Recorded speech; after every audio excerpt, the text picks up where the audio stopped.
Oh, sometimes the truth is painful. You can't handle the truth!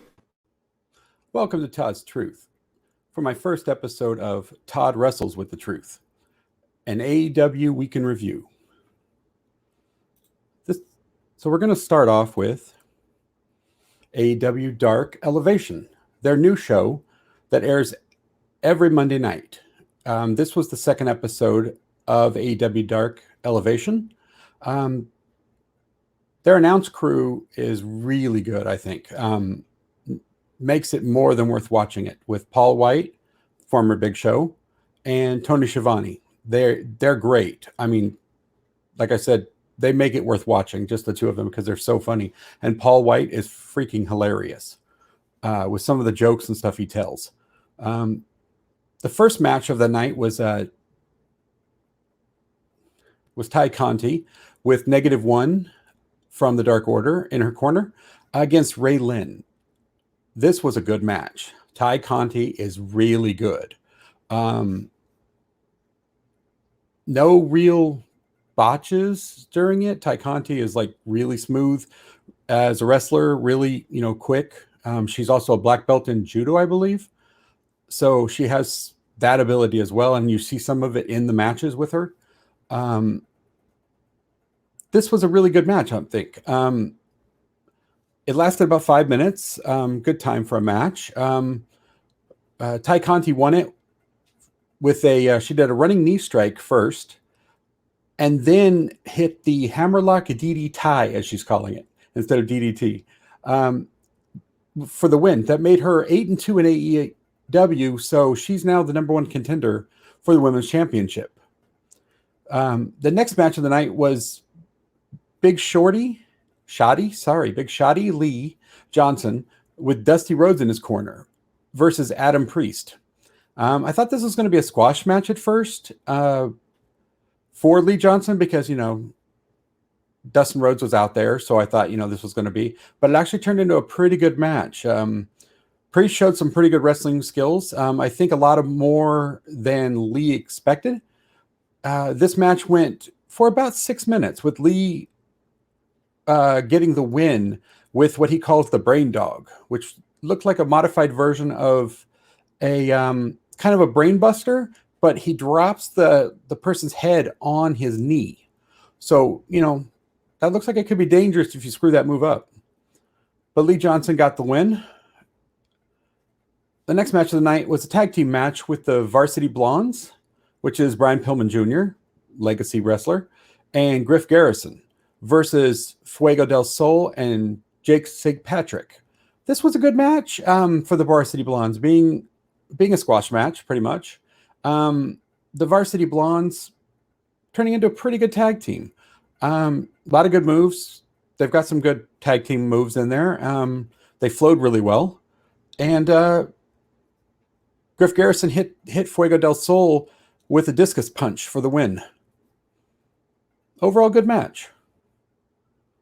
The next match of the night was Platinum Max Caster of the tag team Acclaimed versus Ryzen. Max Caster came out with another one of his lame raps, I think. He thinks he's a rapper, not an original gimmick, but it's okay. And he's not really that great of a rapper. Max Caster wins this match with what he calls the mic drop, which is an elbow drop from the top rope. So, it was okay. It wasn't a great match. It was just okay. Then we had the Elevation Rising Star promo. This week was Red Velvet. It was a good promo for Red Velvet. Went a little bit of what she's done, how she got signed to AEW, when she stepped up to help Cody, and not bad. I mean, Red Velvet, she's turning into a pretty good wrestler. So that made me care a little bit more about her. The next match of the night is the women's tag team match featuring Leva Bates and Maddie Rinkowski. They obviously don't like each other, so I don't know why they were tag teaming together, because the whole match was them two bickering or not wanting to help each other. Versus Big Swole and Red Velvet. There we go. And it's really good to see Big Swole back from her time off because of her medical condition. So that was awesome. Because of their kind of back and forth between Leva Bates and Maddie Rinkowski. Big Swole and Red Velvet got the win after Red Velvet does a running drop kick to Maddie Rinkowski's head. Yeah, that's gonna hurt. That's probably gonna leave a mark tomorrow. Then the next match was members of Team Taz, Powerhouse Hobbs, and Ricky Starks with Hook, which is Taz's son, in their corner at ringside. This was pretty much a squash match against Jarrell Nelson and Royce Isaacs. Yeah, Powerhouse Hobbs just did exactly what its name says. Powerhouse just, overpowered everybody, beat them down. Nobody really stood a chance against him. And then Ricky Starks, same thing. They just dominated this match from beginning to end. And Ricky Starks hits the Rochambeau, which is his finishing move, to win the match in just under 4 minutes. It wasn't even 4 minutes. Yeah, squash match. Then there was a quick promo for a new show called Outside the Ring, hosted by Lexi. And they're coming this April, looks like, on AEW YouTube. So not sure what that was. It was just a quick little promo, didn't say much. So be curious to see what this is going to be. Maybe another kind of talk show or something, but I'm not sure. The next match is Danny Limelight versus Baron Black. This was a good match between two pretty good AEW rookies. It's nice to see some of these rookies getting time, which is what Elevation is about 90% of what Elevation is going to be good used for. Is going to be their developmental stuff for rookies. So I like that. It's and they're two pretty good wrestlers. I mean, for rookies, they have some good moves. Danny Limelight made Baron Black tap out to his Maurice Sonata. So it was a pretty good move. A little submission move, but pretty good submission move. And pretty good rookies to get to see them instead of they're just being used to being squashed by the higher ups. It's pretty good to that they're doing this elevation. This is the second episode, like I said, of Elevation. So they had a triple main event. So there were going to be 3 matches on the night that were all considered to be main events.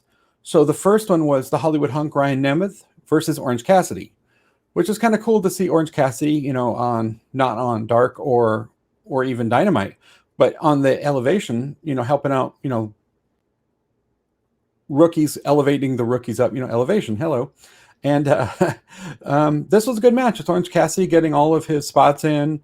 Brian Nevitz driving him crazy because, every time he tried to put his hands in his pockets, Nevitz tried to stop him until he did it, and Nevitz freak out because he thought he's stupid and lazy and not a good wrestler, and so it just drove him crazy during the match. Orange Cassidy gets the win by using his move, the mousetrap, for the pin, but then Nemeth after the match attacks Orange Cassidy, and Chuck Taylor comes out to make the save, and while he's beating up Nemeth, JD Drake comes out, this is a weird pairing because as far as I know, I've never seen anything of these two even remotely, working together. But he comes out and attacks Chuck Taylor from behind, and they begin beating up the best friends, and then they leave. So it was really weird seeing him come out, and because, like I said, they were up to this point, there was nothing, that linking the Hollywood Hunk Ryan Nemeth with JD Drake. So this is going to be interesting to see where this goes. A new tag team, maybe, or maybe they form just some kind of an alliance because they're both newer to the group, to the AEW. But I think, the Hollywood Hunk Ryan Nemeth is the brother of the younger brother of Dolph Ziggler, who's in WWE.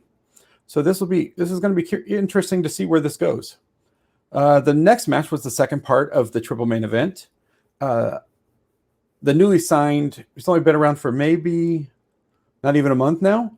The All Ego Ethan Page versus number 5, Alan Angels of the Dark Order. This was a really good match for both competitors. I mean, they both got to show some really good moves. They got to, get in their good spots and everything with Ethan Page getting the win in this with his Ego's Edge, which is essentially the Razor's Edge. Old Razor Ramon, that's his move, and he calls it the Ego's Edge. Now I can see why, AEW signed him away from Impact. He's pretty good. I mean, you didn't get to see a lot of him at the ladder match, which he made on the pay-per-view. He's made his entrance, but this was a good match. He got to show some of his skills, and yeah, now I understand why they signed him away from Impact when his contract was up. The next match is the third part of the main event. So it was a women's main event, which cool, awesome to see, featuring Ryo Mizunami versus Layla Hirsch. Layla's really impressive wrestler for being I think she's about 5 feet tall. At least that's what she looks like when she's in the ring. But I've seen her give a beating to some people, and she's really, for her size, she is really strong too. But Ryo Mizunami is a veteran who has held I think 6 different titles, at least 6 different titles in Japan. And she only has 1 loss since coming to AEW, and that was against Hikaru Shida, the women's champ. That's it. So this was a really good match. They've got in some good blows, but some good moves, some good blows on each other. Quite a few times just beating on each other, pretty much to see who was tougher. And but Ryo Mizunami gets the win with her triangle choke, getting the submission win. It's a pretty cool move. Once she locks it in, I don't think you get out of it unless you can get to the ropes, because the way she locks it in, I don't think you can break out of this submission hold. So yeah, once she got it on, it was over.